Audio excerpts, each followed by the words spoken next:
오늘은 고독과 외로움을 이기는 신자가 되자, 이런 말씀을 드리려고 해요. 아마 오늘의 드리는 말씀이 어떤 분에게는 전부 20년 후의 얘기나, 또 어떤 분에게는 10년 후의 얘기가 될 수도 있고, 어떤 분에게는 5년 후의 얘기가 될 수도 있고, 어떤 분에게는 지금 당면한 이해가 될 수가 있습니다. 우리가 인생을 살다 보면 바쁘지만 세월을 지나감에 따라서 자신의 인생의 미래가 어떻게 전개될지 한 번쯤은 생각해 볼 필요가 있습니다. 이유가 있어요. 왜냐하면 자신의 인생이라도 사는 것이 자기 마음대로 살 수가 없는 것 아닙니까? 또 자기 삶의 형태가 항상 현재에 머물러 있는 것이 아니란 말이에요. 자신이 변하고 환경이 변한단 말이죠. 그 다음에 또 변하는 시간과 상을 알 수가 없기 때문에 변화를 예상하고 지금 젊었을 때에 다가올 미래를 한번 생각해보고 준비해볼 필요가 있습니다.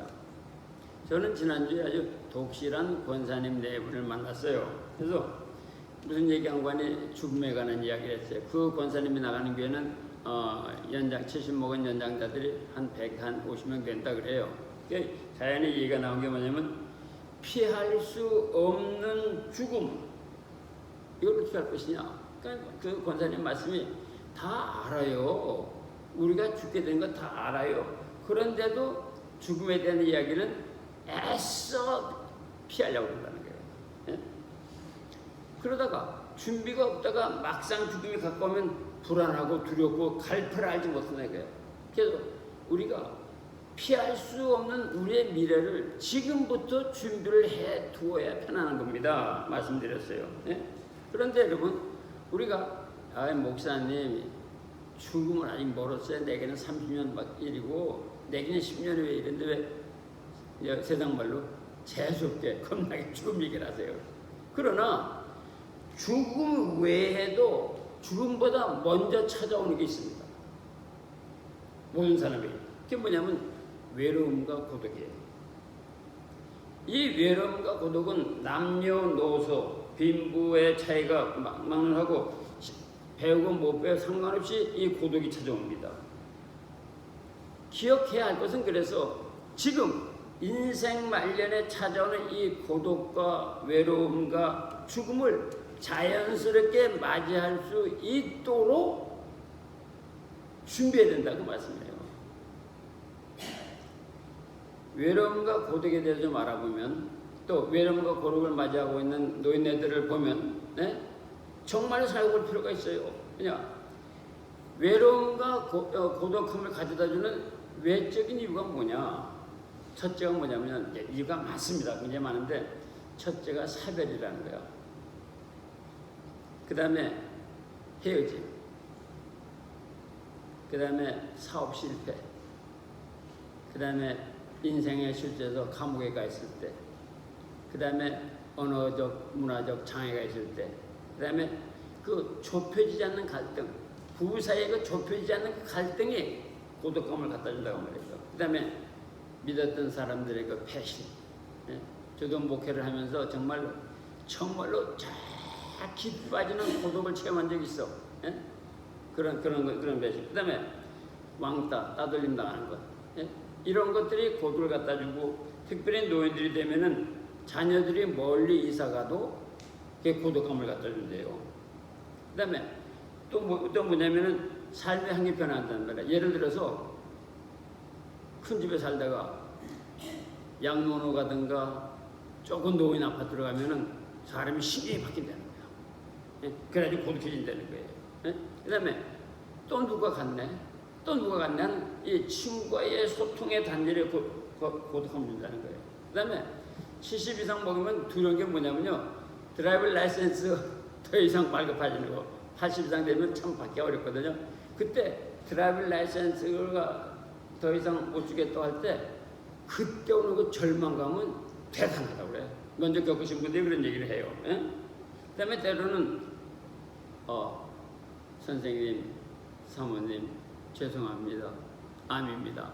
그 순간에 그렇게 밀려온다는 거야. 그러니까 이 고독과 외로움은 죽음이 오기 전에 우리를 찾아오는 것입니다. 네? 오늘 말씀의 핵심이 뭐냐면 이렇게 피할 수 없이 찾아오는 것을 지금 시간 있을 때에 답을 찾고 미래를 준비하자는 그 말이에요. 근본의 그 고독과 외로움과 허탈감은 정신적인 원인은 뭐냐? 좀 더 찾아볼게요. 그러면 기대했던 것이 사라지는 거야. 그래서 그 송혜 선생님이 그랬잖아요. 나는 딸이 둘이 있는 줄 몰랐어요. 아들이 오토바이 사고로 죽었을 때 본인도 자살하려고 저 철원으로 올라갔었대. 너무 외롭고 너무 쓸쓸해가지고. 예? 그런 일. 그 다음에 의지했던 것이 무너져. 이게 뭐냐면요. 직장생활을 꾸준히 잘 다녔다고. 그런데 직장에서 어느 날 우리 회사 파산했습니다 하고 직업을 잃었을 때 그때 그 막막하면 말할 수가 없다고 그래. 남자들이 겪는 거죠. 그 다음에 신뢰했던 그것이 무너짐. 배우자가 어느 날, 제 주변에 그런 사람이 있어요. 20년을 잘 살던 어느 날 베란간 남편이 와서 여보, 내가 원하는 거 있어. 뭐야 말해봐. 이혼해줘. 그때 그 충격과 그 고독함이라는 거는 말할 수가 없더라는 거야. 네. 그 다음에 또 사장님 드디어 우리 회사가 굳어났습니다. 그랬을 때 그 허탈감 이런 게 온다 이 말이야. 한마디로 믿고 의지하고 생활했던 것이 자기를 돌아섰을 때에 그 고독과 외로움과 허탈감이 오는데 에? 정신적으로 의지했던 것이 이렇게 무너졌을 때 이런 게 온다 그 말이에요. 에? 그런데 더 깊이 생각을 하면 우리에게 고독과 외로움과 허탈감이 오는 이유가 뭐냐?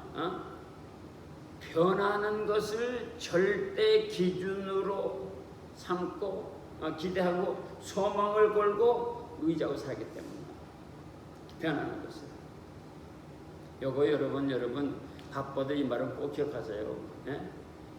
변하는 것에 절대 기대를 하고 변하는 것에 절대 소망을 두고 변하는 것을 절대로 의지하고 살았을 때 이게 온다고 말이야. 세상은 변하거든. 사람도 변하거든. 그것이 고독과 외로움의 원인이라는 사실을 기억하시길 바랍니다. 그 다음에 고독과 외로움이 오면 어떤 영향을 주느냐? 육체적으로 정신적으로 건강을 악화시킵니다. 사람을 무기력하게 만듭니다. 의욕을 상실하게 만듭니다.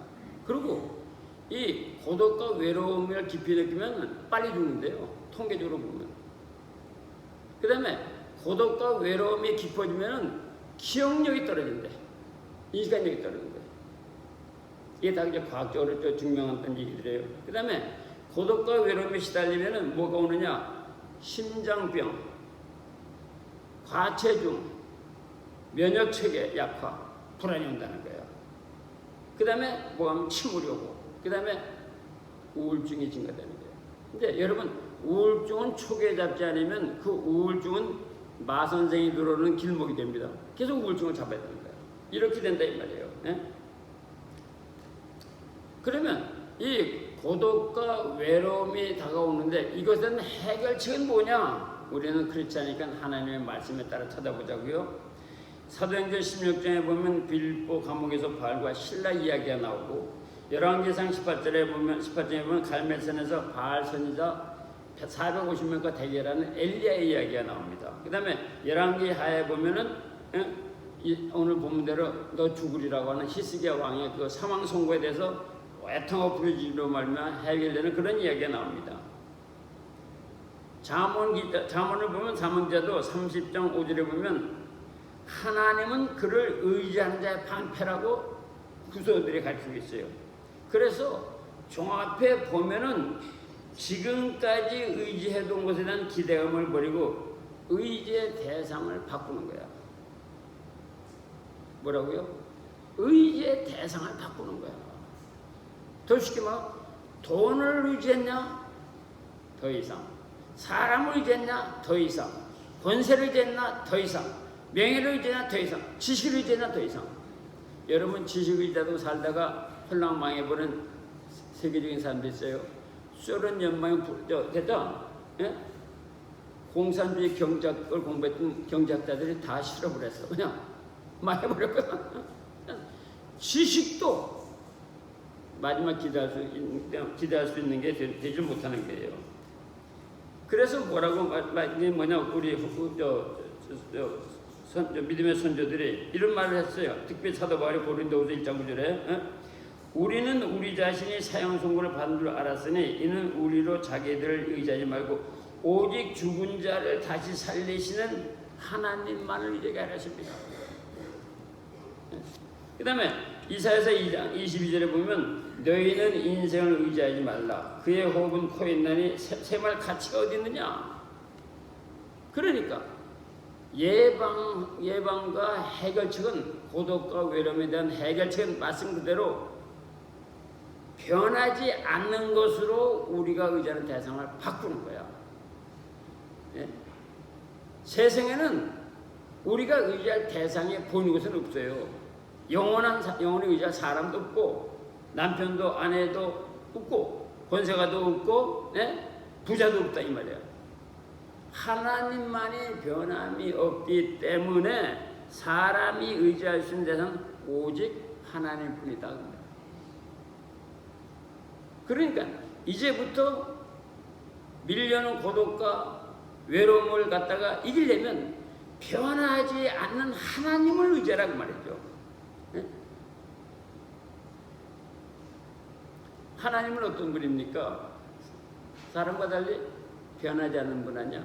하나님은 누구의 영향을 받는 분이 아니라는 말이에요. 네? 하나님은 스스로 존재하는 분이다 그 말이에요. 하나님은 죽은 자를 살리는 능력이 있는 분이다 그 말이에요. 하나님은 다른 말로 전능한 분, 전지한 분이다 이 말이에요. 예? 말씀드린 대로 만유주 하나님이다 이거야. 온 우주 만물을 그 품에 안고 계신 분입니다 이 말이에요. 예? 우리가 여기서 오늘 초점을 맞출 말씀 뭐냐면 죽은 자를 살리시는 하나님이라고 하는 말씀에 초점을 둬야 돼. 죽음이란 뭡니까? 살아있던 모든 기대와 의지와 소망이 완전히 끝났다는 거 아니야. 죽었다는 말은. 응? 그런데 죽은 자를 살리시는 하나님이라고 하는 말은 이미 끝이 난 소망을 회복시켜 주시는 분이다 이 말이야. 응?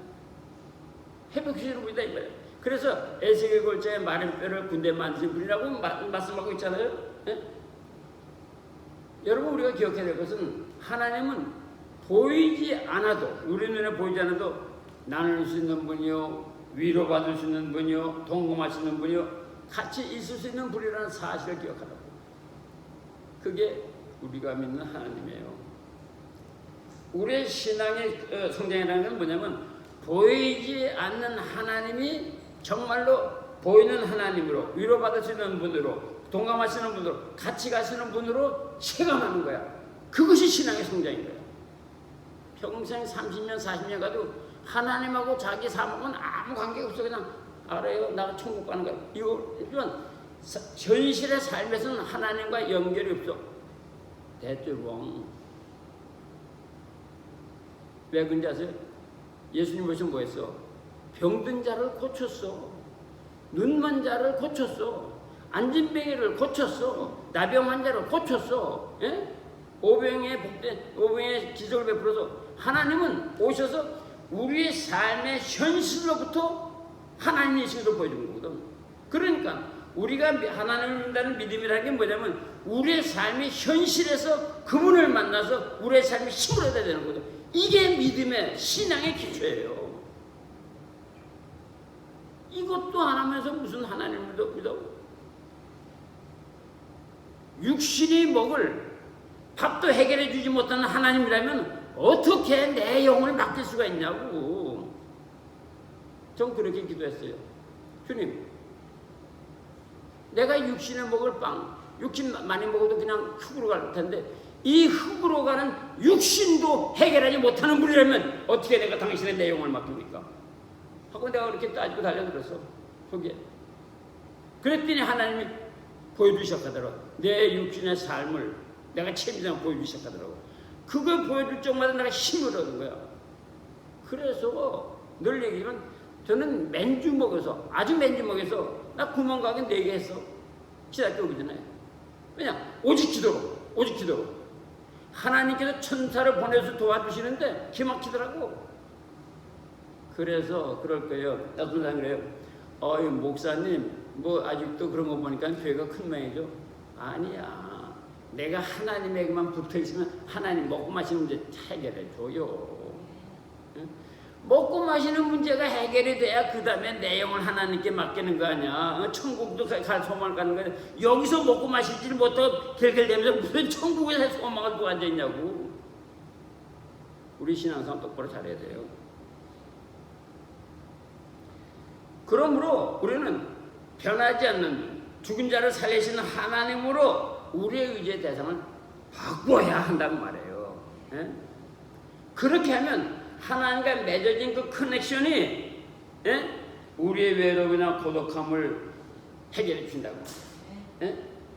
그러기 위해서 여러분 강주교에서 강조하는 훈련이 있잖아요. 영성 훈련, 기도에 성령님에 관한 강조, 성령님과 친밀해지는 훈련을 하라고 말이야. 성령님을 만나세요. 성령님과 친해지세요. 그분이 하나님이고 그분이 예수님이에요.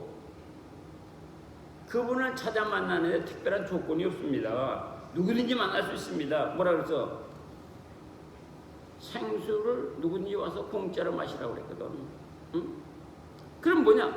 마음의 문을 열고 전 진심으로 그분을 초청하라고. 주님, 내게 옷이 없어서 한 끼 하루 금식이라도 하면서 그렇게 간절하게 매달려 보세요. 응? 그래서 그분이 정말 살아계신 분인가, 그분이 나를 찾아오시나, 나를 사랑하시나 안 하시나 확인을 좀 하라고. 그래서 그분이 간접적으로 오셨다 느껴지면 회개하시고 인사를 나누세요. 그냥 주님 몰랐네요. 잘못했습니다. 이제 오셨네요. 나 전혀 몰랐습니다. 아주 편안하게 인사를 하시라고. 그래서 자기 안에 와 계신 하나님, 자기 안에 계시는 성령님과 항상 대화를 하는 훈련이 돼야 되고 자기만의 길이 확보돼야 된다고 말이야. 100만 원을, 예를 들어 1000만 원을 남편이, 또 10명의 남편이 말이죠. 10명의 아내인데 1000만원이 갖다 줬잖아. 그러면 그 1000만 원 가지고 행복을 만드는 방법은 다 다릅니다. 마찬가지야. 성령님이 내 안에 오시면은 나하고 교제하시는 나만의 길을 만들라고 말이야. 나만의 길을. 열매는 같아요. 길은 달라도.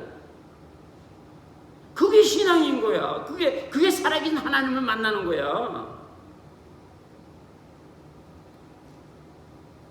그리고 그분을 마주보듯이 말이죠. 자신에게 일어나는 것, 하려는 것, 생각하는 것들 일상의 부분까지 다 말씀을 드리세요. 다 말씀드리죠. 예를 들어서 나 지금 핫도그 사러 가거든요. 예? 주님, 나 지금 이런 과일 사러 가는데 좀 주세요. 주님, 나 요거 살려고 그러거든요. 디펙트 아닌 거 고르게 해주세요. 다 말씀을 드리라고. 그렇게 해보세요. 그래서 삶의 자자자자 하는 구석에서부터 하나님께서 듣고 역사하는 일을 체험하라고 말이야. 그 다음에 또 뭐냐? 집안일을 하면서 산책을 하면서 대화를 하라 이 말이에요. 그래서 유대인들은 뭐라는지 아세요? 내가 설거지를 하면서도 하나님과 대화를 하면 그것이 영성생활이다 그래. 그 철저히 가르치는 거죠. 그런 생활을 우리도 해야 된다고 말이야. 그래서 대화를 항상 일상적인 버릇으로 하는 습관을 키워야 된다고. 그 다음에 또 찬양으로 자기의 감정을 하나님에게 전하는 법도 익숙해져야 돼요. 일을 하면서도 헌금을 하시라고요. 또 그 다음에 성경 말씀을 묵상하면서 하나님 마음을 찾아보라고. 성경을 무조건 내가 신약을 몇 번 읽었고 내가 구약을 몇 번 읽고 그러지 말고 한 구절을 읽어도 거기서 하나님의 마음이 무엇인지 찾아보라고요. 하나님께서 나한테 뭐라고 말씀하시는지 그걸 찾아보라고요. 묵상을 전혀 안 하고 그냥 속도만 해, 성령. 그냥 읽기만 해. 그러니까 나 이제 기억하는 말씀이 뭐예요? 그러면 예? 나 13번 읽었는데 13번 읽었는데 기억하는 말씀이 뭐냐고. 그럼 그래서 은혜 받은 말씀이 뭐냐고. 은혜 받은 말씀이요? 이건 아니야. 예? 성경 말씀 시편 한 편을 딱 읽어도 그 말씀 중에서 하나님이 내게 뭐라고 말씀하시는구나, 하나님의 마음이 뭐구나, 이거를 잡아내라 이 말이야. 그래야 하나님의 말씀이 내 속에 역사하는 능력이 된다는 걸 체험하게 되는 거야. 그 다음에 그 깨달은 말씀 있잖아요. 깨달은 말씀 또는 마음에 드는 말씀대로 언행을 해야 돼. 그 언행을 하는 것이 순종하는 것이고 그것이 하나님을 믿고 의지한다는 표현입니다. 네? 꼭 그렇게 하시길 바랍니다. 그 다음에 말씀해 보세요. 주님 오늘 나 뭐 하기를 원하십니까? 아침 출근하면서 주님 나 오늘 어디 먼저 가야 될까요? 주님 내가 무엇을 먼저 물어보세요. 응? 그 다음에 주님 내가 오늘 말이죠 변호사를 만나러 가는데 내가 누굴 만나러 가는데 내 입술에 대답을 주세요. 내 입에 대답을 줘요. 내 멋대로 하지 마. 내 입에 대답을 줘요. 그렇게 의논을 하시라고. 그러면 그거 듣는 걸 하나님이 기뻐하시고 대답해 주세요. 대답해 주신다고. 그래서 삶의 현장에서 하나님의 역사, 보이지 않는 하나님이 나와 동행하신다는 걸 체험하게 되는 거라고. 그 가다가 그러면 아프면 주님 옆구리가 벼랑간 쑤시네요. 치료해 주님 좀 치료해 주세요. 그런 얘기를 자연스럽게 하라 이 말이야. 그런데 옆구리 한번 아이고 큰일 납니다. 병원에 달려가겠다. 어포인먼트 하는 게 나쁜 게 아니야. 그 전에 주님한테 얘기를 하시라고. 그 버릇을 키워야 된다고 말이에요. 그래서 지금 젊었을 때 깊은 교제하는 법을 시작하라고 말이야. 그래야 말년에 그 고독과 외로움이 없을 때 바둑을 두고 노래를 가고 해도 견지 못해가지고 막 헤매지 않게 된다고 말이에요. 지금부터 그걸 준비하라고 말이에요. 먼 미래의 일같이 느껴지겠지만 누구도 자기에게 일어날 앞일을 모르니까 오늘 말씀을 진지하게 한번 참고해 보시길 바랍니다. 양눈에 누워있는 저 노인의 저 모습이 내가 바로 내일 내 모습이지. 치매 헤매는 내 어머니 저 모습이 바로 내 고만던 내 모습이지. 그러면 나는 어떻게 해야 될 것이냐? 내 어머니는 예수를 모르는데 나는 예수를 아는데 그러면 전능하신 예수님 편에 나는 어떻게 이걸 해결할 것이냐? 심각하게 생각을 해야지. 그래야 그 신앙을 말이죠. 자식에게 물려줄 수가 있는 것입니다. 그 다음에 하나님과 커넥션 맺고는 사람들과 성별과 나이를 가리지 말고 친구가 되세요. 친구를 사귀는 것이 외로움과 고독함을 해결하는 책이라고 하버드 연구진에서 얘기를 했어. 그래서 친구 있는 사람이 오래 산대요. 다윗과 요나단처럼 하나님을 경외하는 사람을 친구로 만드세요. 그 다음에 영적으로 편안한 사람들과 친구를 만드세요. 사귀세요. 왜 그러냐면 신자라 할지라도 환경에 따라서 관점이 다를 수가 있기 때문에 생각과 패턴이 비슷하고 취미와 같은 사람을 찾아서 기도하는 동아리, 찬양하는 동아리, 성경 연구하는 동아리, 봉사하는 동아리, 묵상하는 동아리, 이런 동아리를 만들어서 활동을 하라고. 그래서 주님의 마음을 찾고 교제하는 영성을 하라는 거예요. 지금부터 그래야 외롭지 않아요. 그래야 고독하지 않아요. 그래야 악한 것들이 들어오질 않아요. 저는 요즘에 여러분 다 아시다시피 우리 집사람 보면서 참 인생이 뭐라는데 철학적 신학적 공부를 많이 합니다. 인생이 이런 거로구나. 이런 거로구나. 어떻게 하면 좋을까? 어떻게 하면 좋을까? 제가 사실은 그럴지도 몰라요. 목사님이 우리를 뭐 노인네 취급하나 지금 그 죽음 얘기하고 그 고독과 외로움 얘기를 하시나 하지만 내가 보니까 인생이라는 게 이런 거더라고. 목사가 뭐야? 이것이 인생이다. 이것이 살 길이다. 이것이 바른 길이다. 제시준 게 목사냐? 하나님의 말씀에 따라서. 여러분 지금부터 연습을 해야 돼. 지금부터 연습을 해야 돼. 예? 그래서 여러분 말씀드려 그리스도 안에서 구별되는 영성 훈련의 동아리를 만드세요. 2명이 시작해도 좋습니다. 거기에 시간과 돈과 관심을 투자를 하세요. 네? 주려는 벗으로 나누는 버릇으로 투자를 하세요. 네? 짜게 굴지 말고 돈을 쓰는 것만큼 내 것이라고 하는 생각을 가져가지고 투자를 하세요. 그렇게. 네? 그 다음에 서로의 장점을 발견하고 칭찬하고 격려를 하세요. 서로 나누는 마음을 가지세요.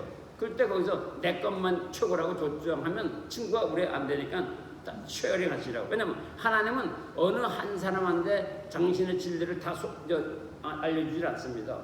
여러 사람에게 진리를 알려주거든. 그래서 하나님의 방법은 솔로가 아니라 오케스트라 방법이라는 걸 아시라고. 하나님께서 나를 인도하시는 방법이. 그래서 여러 사람하고 주 안에 색이라고 말해요. 예? 자, 사랑하는 성도 여러분, 다가올 미래를 위해서 지금부터 조금씩 투자를 하십시다. 그 중에 하나 여러분에게 강추하는 것은 음악과 교제하는 걸 배우세요. 어렸을 때 피아노를 연습했다든가 기타를 연습했다든가 바이올린을 연습했으면 다시 회복시키세요. 전문적으로 하지 말고 하나님과 교제하고 자기 마음을 실실 쓸 만큼. 예? 우리 기도 시간 했잖아. 음악 영상에 관해서 여러분에 말씀드렸잖아요. 라나 영상이라고 말씀드렸잖아요. 예? 그래서 지금부터 시간이 되면 악기를 더 연습하시고 악기를 배우시라고 말이야. 그 다음에 중요한 건 찬송가를 배우고 또 복음성가도 배우고 외우시라고. 여러분 인생에 5곡만 외우시라고. 예? 그래서 혼자서 반주 없이 저 공원에 나가서 차 안에서 부르시라고. 그 훈련을 하시라고. 그 훈련을. 예? 가사를 외워서 부를 수 있으면 최고입니다. 그렇게 하시면 하나님께서 여러분의 입술을 통해서 가사를 바꿔줘. 여러분을 애통하게 만들어. 여러분 기쁘게 만들어. 이렇게 해서 하나님과 교제하는 거거든. 그걸 지금부터 하시라고 말해요. 예? 그 다음에 문학적인 표현이 없다 그래도 떠오른 대로 시도 써보세요. 성령님에 관한 거, 하나님에 관한 것, 예수님에 관한 것, 십자가에 관한 시도 한번 써보시라고. 그래서 하나님 마음에 자주 가는 연습을 하시라고 말해요. 기억하실 것은 시간적으로 아직 멀었다고 생각하는 지금부터 피할 수 없이 만나는 그 순간에 다가오는 것을 잊지 말고 친숙해지도록 마음의 훈련을 하시기를 바랍니다. 고독함과 외로움과 이번 죽음까지 자연스럽게 받아들일 수 있도록 자신을 교육하는 것입니다. 자기 자신을. 제가 그 권사님 보고 그 얘기를 했어요. 권사님, 그러면 이제부터 저 훈련을 시키세요.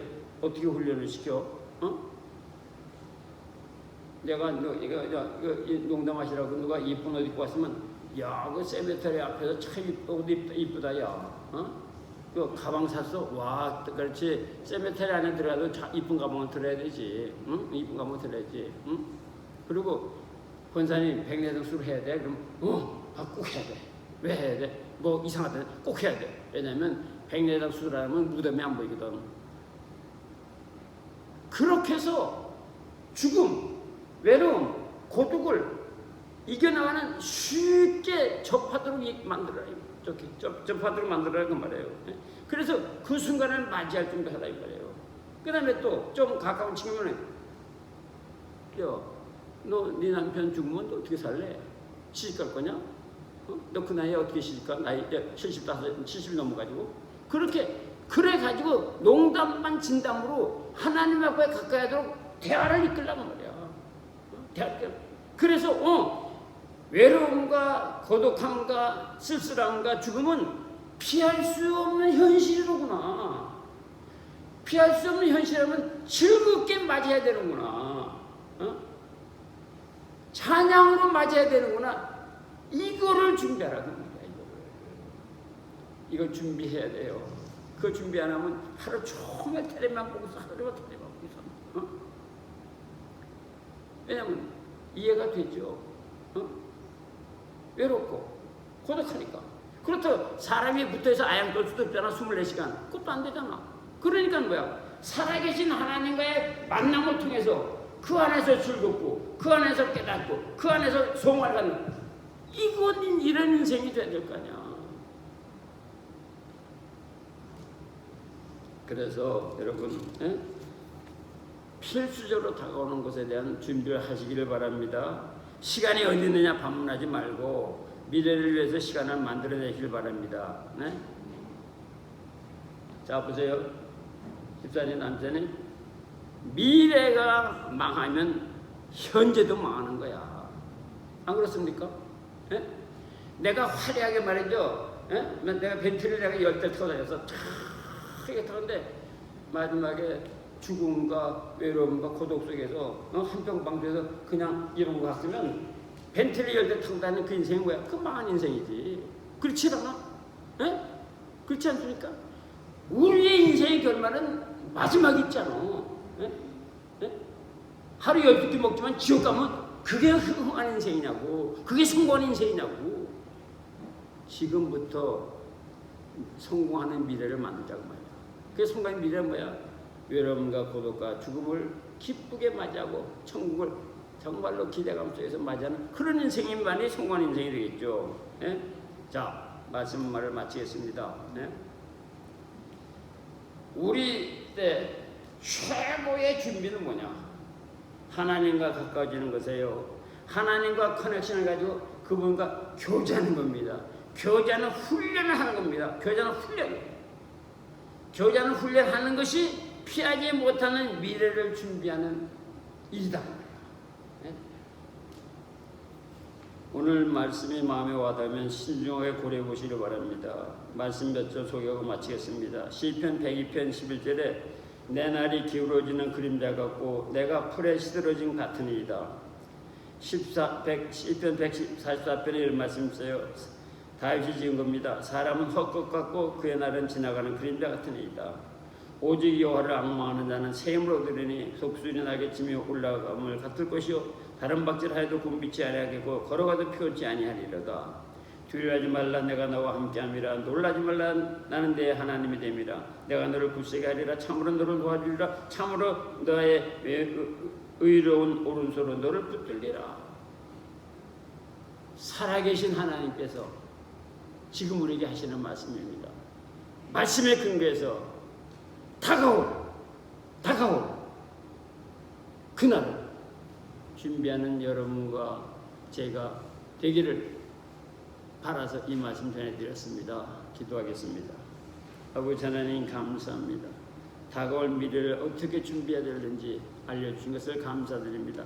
감화 감동 받는 준비하여서 아버지 하나님 평탄한 미래, 아버지 두려움 없는 미래, 아버지 하나님 기다리는 미래가 되도록 은총을 베풀어 주시고 주님만 찬양 경배 영광 중히 거룩함 받으소서. 예수님의 이름으로 기도합니다. 아멘.